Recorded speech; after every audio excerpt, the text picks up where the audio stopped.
ನಮಸ್ಕಾರ ಫ್ರೆಂಡ್ಸ್, ನಮ್ಮ crypto master class zero to hero ಸರಣಿಯ 7ನೇ ವಿಡಿಯೋಗೆ ನಿಮ್ಮೆಲ್ಲರಿಗೂ ಆತ್ಮೀಯ ಸ್ವಾಗತ. ಕಳೆದ ವಿಡಿಯೋದಲ್ಲಿ ನಾವು ಮಾರ್ಕೆಟ್ ಕ್ಯಾಪ್ ಅಂದ್ರೆ ಏನು ಮತ್ತೆ ಸಪ್ಲೈ ಅಂದ್ರೆ ಏನು ಅಂತ ಪಕ್ಕಾ ಲೆಕ್ಕಾಚಾರ ನೋಡಿದ್ವಿ. ಇವತ್ತಿನ ಈ ವಿಡಿಯೋದಲ್ಲಿ ಕಾಯಿನ್ ಗಳನ್ನ ಅಸಲಿಗೆ ಎಲ್ಲಿ ಕೊಳ್ಳಬೇಕು ಅಂತ ನೋಡೋಣ. ಸೊ ಒಂದು ಸೆಕೆಂಡ್ ಕೂಡ ಸ್ಕಿಪ್ ಮಾಡಬೇಡಿ, ಯಾಕಂದ್ರೆ ಇವತ್ತಿನಿಂದ ನೀವು ಕ್ರಿಪ್ಟೋ ಮಾರುಕಟ್ಟೆಗೆ ಸರಿಯಾದ ದಾರಿಯಲ್ಲಿ ಎಂಟ್ರಿ ಕೊಡ್ತೀರಾ. ವಿಷಯಕ್ಕೆ ಬರೋ ಮೊದಲು ಕೆಳಗಡೆ ಡಿಸ್ಕ್ರಿಪ್ಷನ್ ನಲ್ಲಿ ಪ್ಲೇ ಲಿಸ್ಟ್ ಲಿಂಕ್ ಇದೆ, ಕ್ಲಿಕ್ ಮಾಡ್ಬಿಟ್ಟು ಇಂದಿನ 6 ವಿಡಿಯೋಗಳನ್ನ ಪೂರ್ತಿಯಾಗಿ ನೋಡಿ. ಒಂದ್ ವೇಳೆ ನೀವು ಆ ವಿಡಿಯೋಗಳನ್ನ ಲೈನ್ ಬೈ ಲೈನ್ ನೋಡದಿದ್ರೆ ಇವತ್ತಿನ ವಿಷಯ ನಿಮ್ಗೆ ಪೂರ್ತಿಯಾಗಿ ಅರ್ಥ ಆಗಲ್ಲ. ಫ್ರೆಂಡ್ಸ್, ಮೊದಲು ಈ ಎಕ್ಸ್ಚೇಂಜ್ ಅಂದ್ರೆ ಏನು ಅಂತ ತಿಳ್ಕೊಳ್ಳೋಣ. ನಮ್ಮ ಶೇರ್ ಮಾರುಕಟ್ಟೆಯಲ್ಲಿ ಅಂದ್ರೆ ಸ್ಟಾಕ್ ಮಾರ್ಕೆಟ್ ನಲ್ಲಿ ನೀವು ಒಂದು ಶೇರ್ ಕೊಳ್ಬೇಕು ಅಂದ್ರೆ NSE ಅಥವಾ BSE ಅನ್ನೋ ಮಾರುಕಟ್ಟೆ ಬಳಸ್ತೀರಲ್ವಾ, ಅದೇ ರೀತಿ ಕ್ರಿಪ್ಟೋ ಕಾಯಿನ್ ಗಳನ್ನ ಬೈ ಮತ್ತೆ ಸೇಲ್ ಮಾಡೋಕೆ ನಮ್ಗಿರೋ ಮಾರುಕಟ್ಟೆನೆ ಈ ಎಕ್ಸ್ಚೇಂಜ್. ಇದರಲ್ಲಿ ಮುಖ್ಯವಾಗಿ 2 ವಿಧಗಳಿದೆ. ಒಂದು CEX ಅಂದ್ರೆ ಸೆಂಟ್ರಲೈಸ್ಡ್ ಮತ್ತೆ ಇನ್ನೊಂದು DEX ಅಂದ್ರೆ ಡಿಸೆಂಟ್ರಲೈಸ್ಡ್.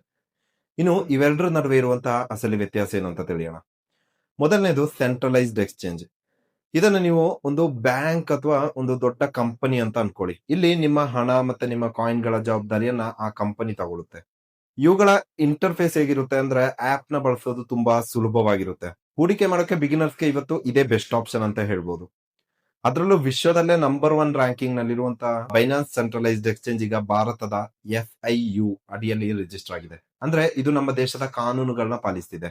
ಮತ್ತೆ ಇದು ನಮ್ಗೆ 100% ಸೇಫ್ ಅಂತಾನೂ ಹೇಳ್ಬೋದು. ಫ್ರೆಂಡ್ಸ್, ನೀವು ಕ್ರಿಪ್ಟೋ ಟ್ರೇಡಿಂಗ್ ಶುರು ಮಾಡಬೇಕು ಅಂದ್ರೆ ಮೊದಲು ನಿಮ್ಮ ಹತ್ರ ಒಂದು ವೆರಿಫೈಡ್ ಅಕೌಂಟ್ ಇರಬೇಕಾಗಿರುತ್ತೆ. ಅದನ್ನ ಹೇಗೆ ಮಾಡೋದು ಅಂತ ನಾನೀಗ ನಿಮ್ಗೆ ಸ್ಟೆಪ್ ಬೈ ಸ್ಟೆಪ್ ಹೇಳ್ಕೊಡ್ತೀನಿ. ಈ ಮೂಲಕ ನಿಮ್ಗೆ ಸೆಂಟ್ರಲೈಸ್ಡ್ ಎಕ್ಸ್ಚೇಂಜ್ ನಲ್ಲಿ ಒಂದು ಅಕೌಂಟ್ ಅನ್ನ ಕ್ರಿಯೇಟ್ ಮಾಡಬಹುದು. ಮೊದಲನೇದಾಗಿ ಡಿಸ್ಕ್ರಿಪ್ಷನ್ ಅಲ್ಲಿ ಕೊಟ್ಟಿರುವಂತಹ ಬೈನಾನ್ಸ್ ನ ರಿಜಿಸ್ಟ್ರೇಷನ್ ಲಿಂಕ್ ಮೇಲೆ ಕ್ಲಿಕ್ ಮಾಡಿ ಅಲ್ಲಿ ನಿಮ್ಮ ಇಮೇಲ್ ಐಡಿ ಕೊಡಿ ಮತ್ತೆ ಒಂದು ಸ್ಟ್ರಾಂಗ್ ಆಗಿರುವಂತಹ ಪಾಸ್ವರ್ಡ್ ಹಾಕಿ ಸೈನ್ ಅಪ್ ಆಗಿ. ಸೈನ್ ಅಪ್ ಆದ್ಮೇಲೆ ಪ್ಲೇ ಸ್ಟೋರ್ಗೆ ಹೋಗ್ಬಿಟ್ಟು ಬಿನಾನ್ಸ್ ಆಪ್ ಅನ್ನ ಇನ್ಸ್ಟಾಲ್ ಮಾಡ್ಕೊಳ್ಳಿ. ನಂತರ ಆಪ್ ಅನ್ನ ಓಪನ್ ಮಾಡ್ಬಿಟ್ಟು ನೀವು ಕ್ರಿಯೇಟ್ ಮಾಡಿದಂತಹ ಇಮೇಲ್ ಮತ್ತೆ ಪಾಸ್ವರ್ಡ್ ಹಾಕಿ ಲಾಗಿನ್ ಆಗಿ. ಲಾಗಿನ್ ಆದ್ಮೇಲೆ ಅಲ್ಲಿರುವಂತಹ ಮೆನು ಆಪ್ಷನ್ ಗೆ ಹೋಗ್ಬಿಟ್ಟು ನೀವು KYC ಅಂದ್ರೆ ಅಕೌಂಟ್ ವೆರಿಫಿಕೇಶನ್ ನ ಕಂಪ್ಲೀಟ್ ಮಾಡಿ.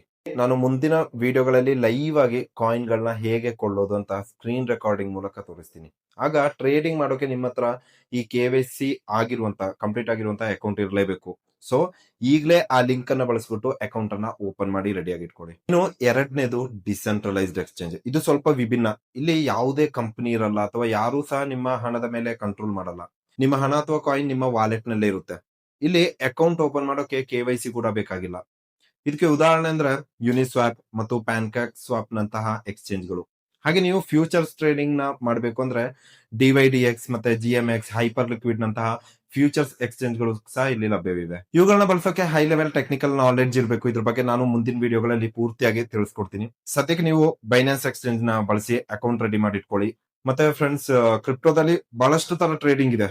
ಅಂದ್ರೆ ನಾವು ಈ ಸರಣಿಯಲ್ಲಿ ಮುಖ್ಯವಾಗಿ ಕಲಿಯೋದು ಸ್ಪಾಟ್ ಟ್ರೇಡಿಂಗ್ ಮತ್ತೆ ಫ್ಯೂಚರ್ ಟ್ರೇಡಿಂಗ್ ಬಗ್ಗೆ.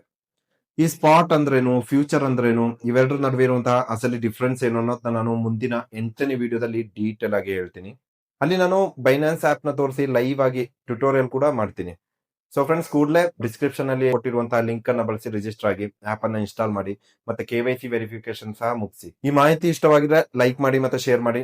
ನಮ್ಮ ಟೆಲಿಗ್ರಾಮ್ ಗ್ರೂಪ್ಗೆ ಸೇರೋದನ್ನ ಮರಿಬೇಡಿ. ಎಲ್ಲಾ ಲಿಂಕ್ಗಳು ಸಹ ಡಿಸ್ಕ್ರಿಪ್ಷನ್ ಅಲ್ಲಿ ನೀಡಲಾಗಿದೆ, ನೋಡ್ಬಿಟ್ಟು ಜಾಯ್ನ್ ಆಗ್ಬೋದು.